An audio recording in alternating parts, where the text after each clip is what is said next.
for both teams, the Raptors, they kind of need a guy like Miles Turner in their team, perfect fit. The All-Star game doesn't feel right without James Harden in it. They're both so fun to watch, having phenomenal seasons. What's up, guys? Welcome back to the second episode of the Play by Play podcast. I'm Pearson Hoff, along here with Luke Barnes.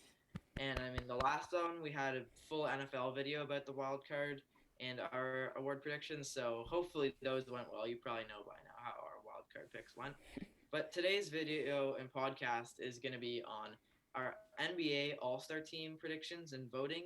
And then we also have a few mock trades that we thought would be fun to put in.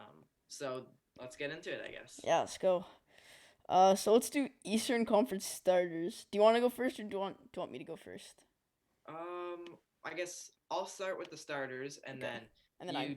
then I'll do reserves. Start with the reserves. Yeah. Okay. Sounds So, point guard Trey Young. Well, two guards were Trey Young and Demar Derozan. I think you could also put Zach Levine in there as well, but Trey Young, although the Hawks haven't been great, he's still having a pretty solid season, and there's not really one guy. Like, Harden isn't having a great season. Kyrie hasn't been playing. There hasn't really been a guard. So Trey Young, and then DeMar DeRozan. The Bulls have been great, and DeRozan's having a really good season this year. I mean, he had the back-to-back game-winning shots, but not just that. He's averaging like 26 points per game on a team with Vucevic, Lonzo Ball, and Levine. So he's having an incredible season. So those were two in my backcourt. And then my three forwards were Kevin Durant, Giannis Antetokounmpo, and Joel Embiid. Again, I think the starters in the East were definitely a lot easier. The reserves were kind of hard, but Durant, he's one of the guys in the MVP conversation, same as Giannis. And Joel's still been good, but definitely not on the level as them. But with the forwards, it kind of being weird this year, I think Joel slides in there perfectly. Okay, so my Eastern Conference starters are the exact same. So Trey Young, just phenomenal year for a guy his age. 28 points, 9 assists, 4 rebounds. The guy is just putting up unbelievable stats. I know he requires the ball a lot more than other guards, but still, just his numbers are outstanding. And the Hawks haven't been great compared to last year, but Trey Young's still doing a phenomenal job and doing everything he can to making sure that the Hawks are doing okay.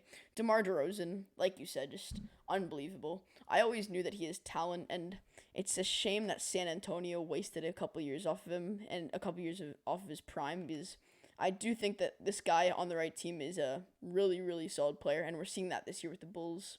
And like you said, Zach LaVine also deserves some credit, but those two are my guards for my starters.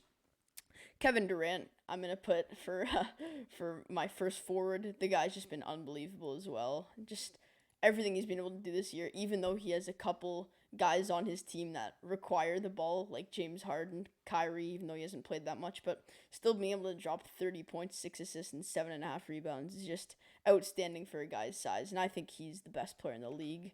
Giannis as well, another just unbelievable year. Probably would be the clear-cut MVP in the league if Kevin Durant didn't exist, but again, another phenomenal year from him. And then Joel Embiid, always been able to drop outstanding points, and once again, just proving his value on the 76ers and putting up another phenomenal year. So those are my Eastern Conference starters. And then for my reserves, first off, Zach Levine. Like I said, this guy just deserves all this credit. 25 points, 4 assists, and 5 rebounds. The guy being able to still put up those stats alongside a guy that's dropping stats just as good and better, actually. Just the way he's been able to produce for the Bulls and the way he's been able to step into that Robin role, even though he was getting all the attention in Chicago, the way he's been able to pass that torch to DeMar has been really good, and I think he definitely deserves to be the first guard. Second spot, it's a bit of a Raptors bias, but I'm giving it to Fred VanVleet. Of course, there's some guys that put up better numbers, like Jaylen Brown dropping 25 and 7, but still, just Fred. The Raptors haven't been a very exciting team to watch this year, and just overall haven't been great. But Fred VanVleet, man, over the last couple of games, he's just been an unbelievable player, dropping over 22 points, 7 assists, and 5 rebounds as an undrafted player. Like, that's just unbelievable. So he deserves to be at my second guard spot. For my first forward reserve, Jason Tatum. I know you love him. It's so hard to not put him on the starters. He's just putting up a great season. 26 points per game, 4 assists, and 8 rebounds. Just the guy's doing phenomenal. And I think when he's in his prime, he will be one of the best players in the league. It's so obvious. Second, Jimmy Butler, another great year by Jimmy. 23 points, 5 rebounds, 5 assists, 6 rebounds. The guy's just been phenomenal, and even though there's been a couple guys who've been underwhelming, like Kyle Lowry, this guy's really stepped up and making the Heat still not a horrible team. Pascal Siakam, another Raptors bias, and I'm actually not a huge fan of Pascal Siakam, as some people may know, but still putting up very solid numbers. And the fact that the Eastern Conference forwards are a bit more weak, I think he's well deserving of my second forward reserve, or my third forward reserve, sorry. And then my two other wild card spots, I don't know why I put Zach Levine there, but Jaylen Brown, like I said, it would be a robbery to not see this guy in the All-Star game. He's just putting up ridiculous numbers. And then the other guy that I think is also a wild card that should get in is James Harden. I just think that, I don't know, the All-Star game doesn't feel right without James Harden in it. It's like not having Kevin Durant in it. So I think he deserves to be another wild card spot. And then over to you for your reserves. So pretty similar teams. Zach Levine, you mentioned, same as Demar pretty much. He's been a great player this season. He's really taken on that new role on the team where he was definitely the Batman before, but now it's kind of a 1A, 1B kind of scenario. And, Vucevic has really taken a big hit. So props to him for taking away the stats to try to get the wins. But Zach Levine is definitely deserving. It was really tough not to put him in the starters. My second guard, James Harden.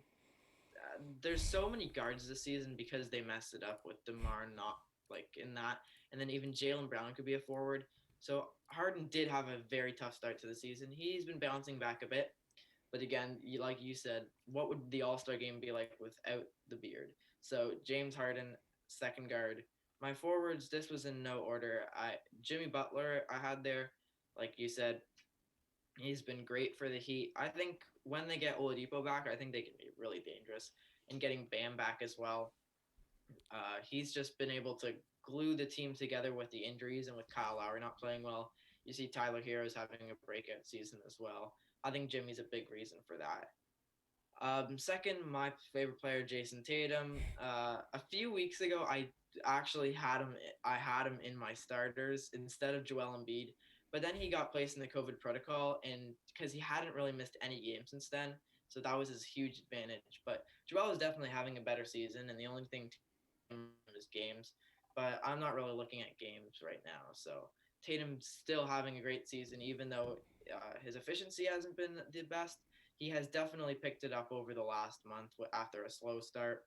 And my next forward, this guy, he really any forward could get in, but I'm not saying this guy deserves to get in, but I chose Jarrett Allen. Um, he's having a good defensive season, and for the Cavs, who have been a great team, he's definitely one of their anchors with Garland and Mobley. And a lot of forwards are having underwhelming seasons. Like Siakam hasn't been back to his old self when they had Kawhi like that year after, but he's still been good. Sabonis is not having a great season. Middleton isn't having a great season. So taking a hit on a lot of the guys. So I just threw Jarrett Allen there to respect the Cavs because unfortunately Darius Garland didn't make my team, and he didn't make your team, as I have Jaylen Brown and Fred VanVleet as the two wild cards. Jaylen Brown's having a phenomenal season as well, along with Tatum. Hopefully they can figure it out. They've won 3 in a row at this point, so hopefully they keep it going and win their next few games, maybe take on a run. I know the Raps are higher than them right now. And then Fred VanVleet. The Raptors have been picking it up, and VanVleet, he had that triple-double game that other night. He's just been 30 points after 30 points after 30 points. Even though he's only averaging, I think, 22 points per game or something like that. Yeah. His I was looking because I was trying to think, should it be Garland or should it be VanVleet? And when I was looking at like win shares and VORP, which is like value to the team, Fred VanVleet blows Garland out, even though the Cavs have a better record than the Raptors. So I had to give VanVleet that respect that he deserves. Okay, so next up we're gonna move over to the Western Conference starters, and you can go first for that. Okay, so just to mention as well, LaMelo Ball didn't make either of our teams. That guy probably is right after him. Garland are right there as the snubs. Yeah, he definitely deserves recognition for that. He's been unbelievable as well. in Western Conference, my two guards. There's quite a few guards here that I think you could definitely take. It's like the Eastern Conference. The NBA is just a guard heavy league right now, so um, obviously Steph Curry has to be there. Um, he's been one of the best players. He's had a really tough stretch though recently, but he's definitely dropped out of that MVP spot that he was looking at. I don't know if he's in the top three even anymore because Jokic, Giannis, and KD are having great seasons, and even LeBron's up there. But Curry is definitely deserving of a guard spot. And my second one, it was between three guys, and at the end, I came out and just wanted to give some respect to Donovan Mitchell. He also has way more games over them. And I said I'm not looking too much at games, but John Morant had that injury, and then Luka Doncic, the Mavs just have not been good, and he had a slow start, and as well, he was out for some time. So the Jazz have been great, and I wanted to give Donovan Mitchell some respect, so I put him in my starters. Not a problem if you put anyone else. Other people had LeBron James.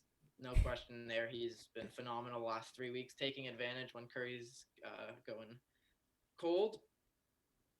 Karl Anthony Towns. This forward spot is another one that was tricky to pick. I think you could really go with any guys, but I think yeah, but the Timberwolves are having a pretty solid season, and he's a big part for that. So I put him in, and then Jokic at center. There's not really much. He's so last year I had him beat over him, like not in MVP, but just in my overall player rankings. But I think I have to have Jokic now. He's just been great back-to-back seasons, having stuff we've never really seen before. So he's Yeah. definitely needs the recognition. Okay, so a lot of my spots are similar, but there are also a couple differences. Obviously, I had to put Steph Curry at my point guard spot. This guy, it would just be a crime, and it would be so sad to not see him be a starter in the league. And he definitely hasn't fallen off of his pace, and he's definitely been a phenomenal leader for the Warriors this year. 27 points, 6 assists, and 5 rebounds. This guy is just every single year. He's just a special shooter. He's a special leader. He can do everything on the court, and having Clay back and starting to get the injuries back for the Warriors, I think they're a force to be reckoned with, and I think this team can be a real problem in the West. At my shooting guard spot, I went with John Morant. Obviously, Donovan Mitchell deserves a ton of credit. He's been unbelievable this year, but John Morant, man, when this guy's on the court, he's a difference maker. His energy, just the way he's able to score buckets, and the just his all around versatility. He can defend, he can pass, he can shoot. He can just do everything so well.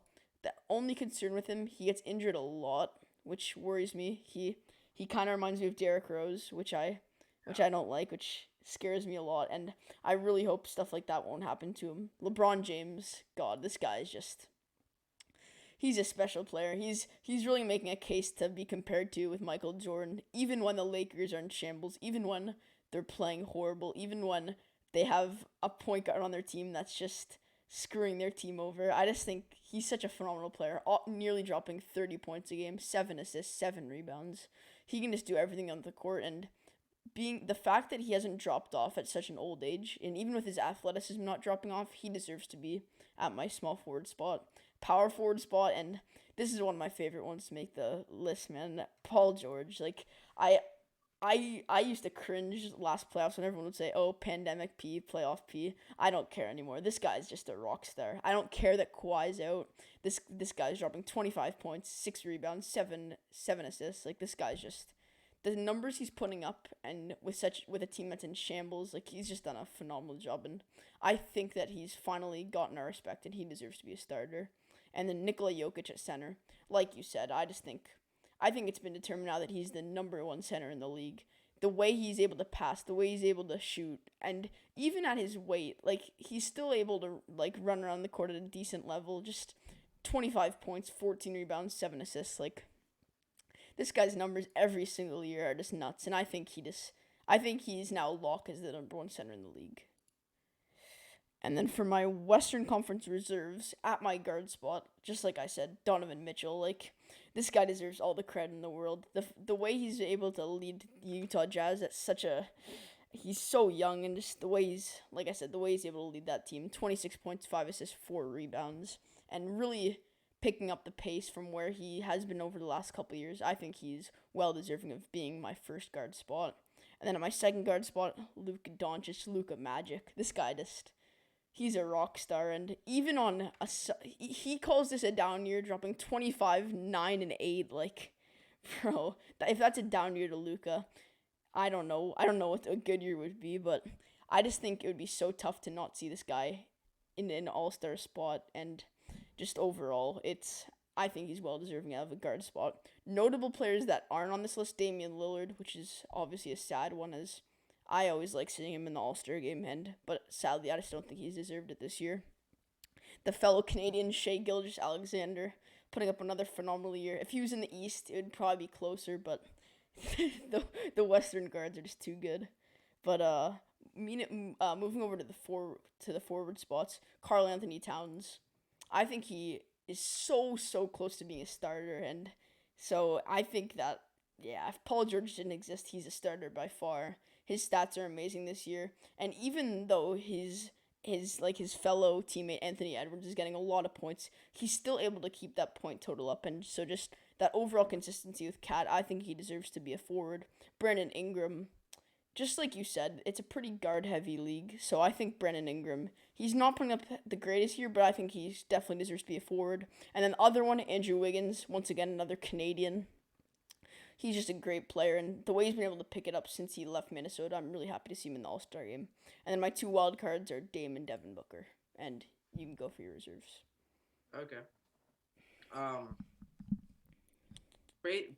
Most of it is like pretty similar, I'd say. There's a few changes, but the four guards were Curry, Mitchell, Ja, and Luka. There's not much to say. I kind of already talked about them and why they didn't make the starters, but they're both so fun to watch, having phenomenal seasons. So they definitely deserve to be here. And my forwards, again, it looks really weak, but the reason, again, a guy like Anthony Davis, he can't make the all. Well, he probably won't because he's been injured a lot this season, and I don't know when he'll come back. So I had Ingram, Draymond, and Rudy Gobert, and Paul George has definitely been deserving, but I think he just got injured and he's gonna be out a bit of time.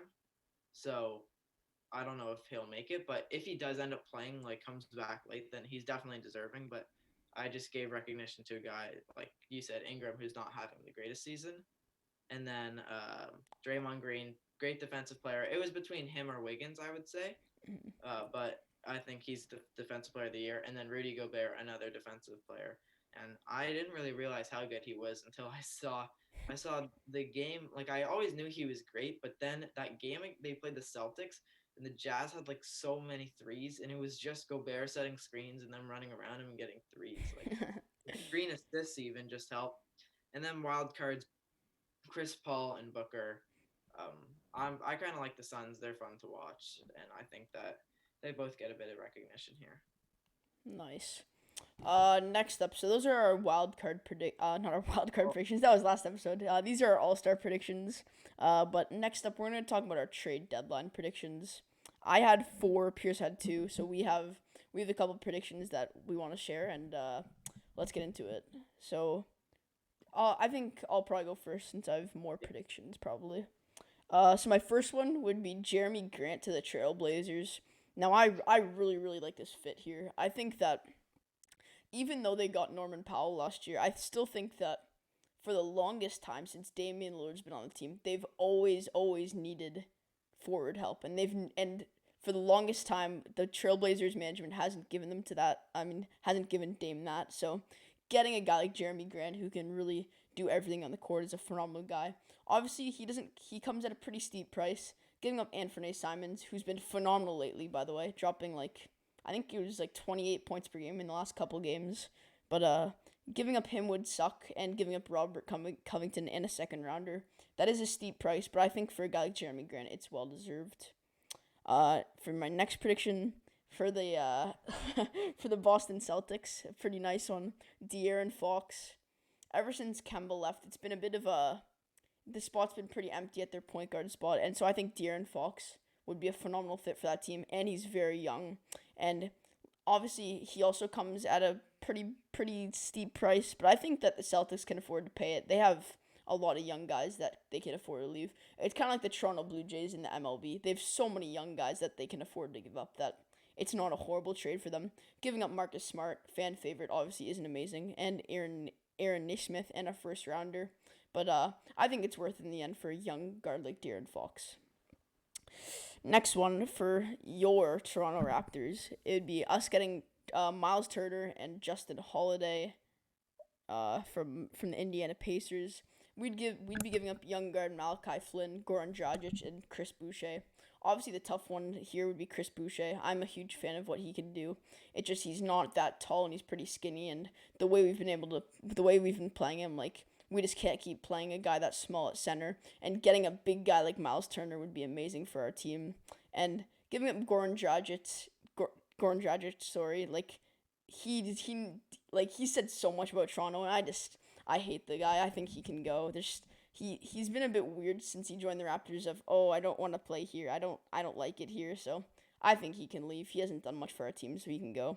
And then of course Malachi Flynn, another young guard, but developing Fred VanVleet and Gary Trent, we don't really need him. So I think that's a good trade. And then the final one, a big blockbuster one, would be the Timberwolves getting Ben Simmons and Matisse Thybulle from the Philadelphia 76ers. And in return, they'd be getting D'Angelo Russell, who I swear gets flipped in every single blockbuster guard deal. But I think he should go to the 76ers with Jaden McDaniels, who's shown signs of being a pretty good player, as well as 3 first-rounders. Of course, that's a pretty steep price, but I think at the end of the day, for the 76ers, or not for the Timberwolves, they can afford to give it up as they're a young team and they could benefit from a guy like Ben Simmons. And then for my couple trades, I made like smaller trades, but maybe slightly more realistic. But Yeah. yours were like, I really want to see De'Aaron Fox to the Celtics. That'd be But sick. first one, Karis LeVert to the Mavs. So I think Luka Doncic, he definitely needs a second score with him. I saw one of the TikTokers I watched, JJNBA, big Celtics fan. I've heard of him. He proposed one sort of similar to this, but I have Karis LeVert going to the Mavs. It is a pretty big price though. 2 first-round picks and Reggie Bullock. But the thing is, the first-round picks, they're not going to be great picks. Like they'll be end-of-lottery picks because the Mavs, I think, will end up doing well in the future. And then the other one, Miles Turner trade.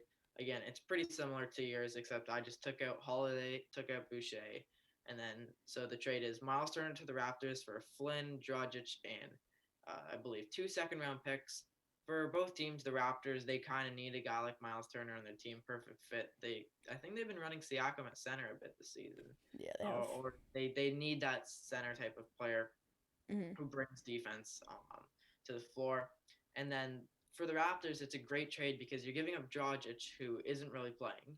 You're giving up Flynn, who you're not giving minutes because you're giving minutes to Banton. So you're basically trading 2 second-round picks for Miles Turner. And then for the Pacers, I mean, both trades are for the Pacers, right? So they're trying to I think turn things around, maybe make some trades, get rid of some guys. So bringing in 2 firsts for LeVert and then the seconds for Miles Turner and getting a guy with veteran leadership like Dragic and Malachi Flynn, who could maybe be a backup point guard in the future. That's not an awful trade package, I think. Yeah, I like those. But with all that being said, I think that's all we got for the second podcast. Once again, 23 minutes, pretty solid length. We like being around between the 20 and 25-minute length-ish. So, but with all that being said, thank you so much for watching our second episode. We really enjoy liking these, so be sure to like and subscribe if you want more of these consistent podcasts. But with all that being said, thank you so much for watching this video, and we'll see you later. Bye.